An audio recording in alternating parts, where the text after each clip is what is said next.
नमस्कार दोस्तों। ग्रह दर्शन सीरीज के इस बेहद खास और दिलचस्प विश्लेषण में आप सभी का स्वागत है। आज हम एक ऐसे विषय पर बात करने वाले हैं जो इंसान के व्यक्तित्व के सबसे शांत लेकिन लिटरली सबसे शक्तिशाली हिस्से से जुड़ा है। तो चलिए, बिना किसी देरी के इस चर्चा में गहराई से उतरते हैं। एक नज़र आज के एजेंडे पर डाल लेते हैं। सबसे पहले हम श्रवण नक्षत्र की मूल ऊर्जा को समझेंगे। उसके बाद इसके चारों चरणों की गहराई में जाएंगे। पहला चरण जो ज्ञान का है, दूसरा जो सामाजिक जागरूकता लाता है, तीसरा चरण जो इंट्यूशन यानी अंतर्ज्ञान का है, और चौथा जो तुरंत एक्शन लेने के बारे में है। और आखिर में देखेंगे एक आम श्रोता से एक बेहतरीन लीडर बनने की पूरी यात्रा। तो चलिए शुरू करते हैं हमारे पहले सेक्शन से, श्रवण की ऊर्जा यानी सुनने की असली शक्ति। क्या आपके आसपास कुछ ऐसे लोग हैं जो बोलते बहुत कम हैं, लेकिन भाई समझते सब कुछ हैं, जो बस चुपचाप सुनते ज्यादा हैं और बोलते बहुत नपातुला है? असल में उनकी सबसे बड़ी ताकत ही यही सुनना है। लेकिन यहाँ सोचने वाली बात यह है कि क्या ये खामोशी उनका ज्ञान है या फिर बस मन में छुपी कोई उलझन? सच कहूं तो यही श्रवण नक्षत्र की असली ऊर्जा है। सुनने में थोड़ा रहस्यमय लगता है ना? बिल्कुल है। तो आज हम डिटेल में डिकोड करेंगे सूर्य का श्रवण नक्षत्र में गोचर, वो भी हर एक चरण के हिसाब से। देखिए, श्रवण नक्षत्र के रूलर हैं भगवान विष्णु। इसका प्रतीक चिन्ह यानी सिंबल है एक कान यानी ईयर। और अगर इसकी कोर एनर्जी की बात करें तो वो है सुनना, सीखना और अलाइनमेंट। एकदम सरल शब्दों में कहें तो श्रवण का मतलब ही है सुनना और उसे आत्मसात करना। यही इस पूरे नक्षत्र का फाउंडेशन है। अब आते हैं इसके पहले चरण पर, जो है अनुशासित ज्ञान या डिसिप्लिन्ड नॉलेज। ये पहला चरण मकर नवांश यानी कैप्रिकॉर्न नवांश में पड़ता है। और क्योंकि ये मकर राशि का क्षेत्र है, यहाँ शनि का अनुशासन बहुत हावी रहता है। इसी वजह से इनकी जो लर्निंग होती है ना, वो एकदम स्ट्रक्चर्ड होती है। इनकी पर्सनालिटी का सीधा सा फंडा होता है, मैं पहले ध्यान से सुनूंगा, उसे सीखूंगा और फिर उसे प्रैक्टिकली अप्लाई करूंगा।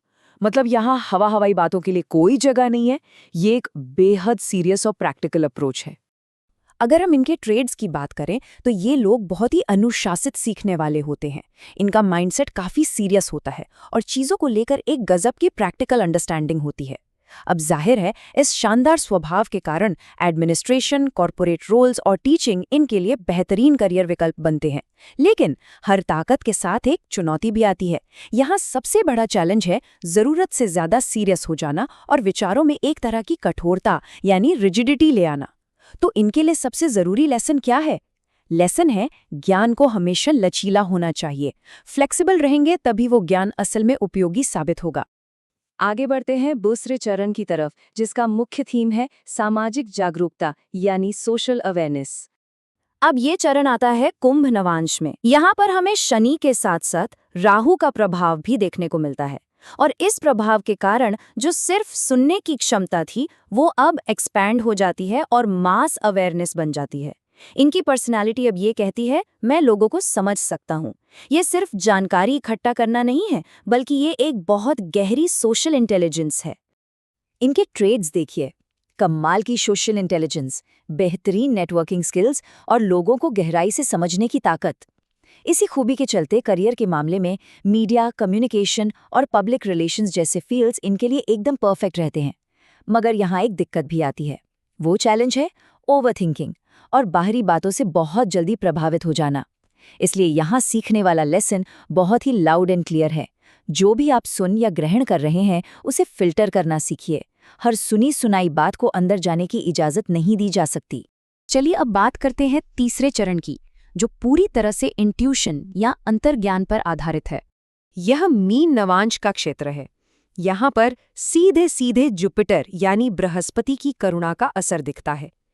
इसके रिजल्ट के तौर पर अब जो सुनना है वो इंट्यूशन बन जाता है। इनकी पर्सनैलिटी का मूल मंत्र बहुत ही गहरा है, मैं सिर्फ सुनता नहीं बल्कि मैं महसूस करता हूँ। ये एक बहुत ही आध्यात्मिक स्थिति है, जहाँ शब्द खत्म हो जाते हैं और सिर्फ भावनाएं बात करती हैं। अगर ट्रेड्स की बात करें तो इनमें गजब की इमोशनल सेंसिटिविटी, गहरी एम्पैथी और एक स्ट्रॉन्ग स्पिरिचुअल झुकाव कूट कूट कर भरा होता है। स्वाभाविक रूप से हीलिंग, काउंसलिंग और स्पिरिचुअल गाइडेंस जैसे करियर इनके लिए ही बने हैं। लेकिन इतनी ज्यादा संवेदनशीलता का अपना एक चैलेंज भी है। वो है भावनाओं में पूरी तरह डूब जाना और असलियत से भागने की कोशिश करना। इसीलिए सबसे बड़ा लेसन ये है, भावनाओं को गहराई से महसूस जरूर करें, लेकिन खुद को हमेशा जमीन से जोड़े रखें। अब आते हैं हमारे चौथे और आखिरी चरण पर, जो जुड़ा है तुरंत एक्शन लेने से। ये मेष नवांश है, और मेष है तो मंगल यानी मार्स का एक्शन तो हावी होगा ही।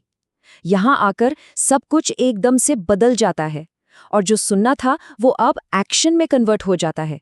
इनकी पर्सनालिटी का शानदार विचार ये है, मैं सुनूंगा और तुरंत एक्शन लूंगा। यहां देरी या इंतजार का कोई काम नहीं है।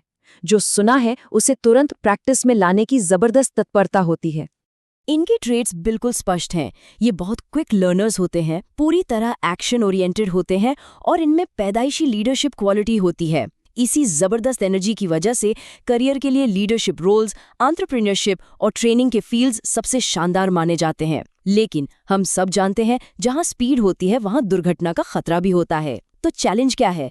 चैलेंज है इम्पल्सिवनेस, यानी बिना पूरी बात समझे तुरंत कदम उठा लेना। इसी वजह से इनके लिए लेसन बहुत ही क्रिटिकल है। एक्शन लेने से पहले पूरी बात को ध्यान से और पूरा जरूर सुने। तो चलिए अब इस पूरी यात्रा को एक साथ जोड़कर देखते हैं, एक श्रोता से लीडर बनने का सफर। अगर ध्यान दें तो श्रवण के ये 4 रूप एक प्रोसेस की तरह हैं। स्टेप 1 एक अनुशासित लर्नर, स्टेप 2 एक सोशल ऑब्जर्वर, स्टेप 3 एक इंट्यूटिव हीलर और स्टेप 4 एक एक्शन लीडर। सूर्य यहाँ व्यक्ति की पहचान को इसी तरह लिसनर से लीडर तक की यात्रा में ढालता है। ये सिर्फ चुपचाप सुनने की कला नहीं है, बल्कि उस सुनने की क्षमता को एक बेहतरीन लीडरशिप में बदलने की पूरी एक वैज्ञानिक प्रक्रिया है। निष्कर्ष के तौर पर अगर देखें तो सूर्य का श्रवण नक्षत्र में होना ज्ञान, गहरी समझ और सही दिशा देता है। अब इसमें 2 ही आउटकम हो सकते हैं। अगर प्रभाव गलत हुआ तो सीधा सा नतीजा निकलेगा, भयंकर कन्फ्यूजन। लेकिन अगर मार्गदर्शन सही मिल गया तो समझ लीजिए इंसान उस फील्ड में मास्टरी हासिल कर लेगा। कोई व्यक्ति किस दिशा में जाएगा, ये लिटरली पूरी तरह से इस बात पर टिका है कि वो क्या सुन रहा है।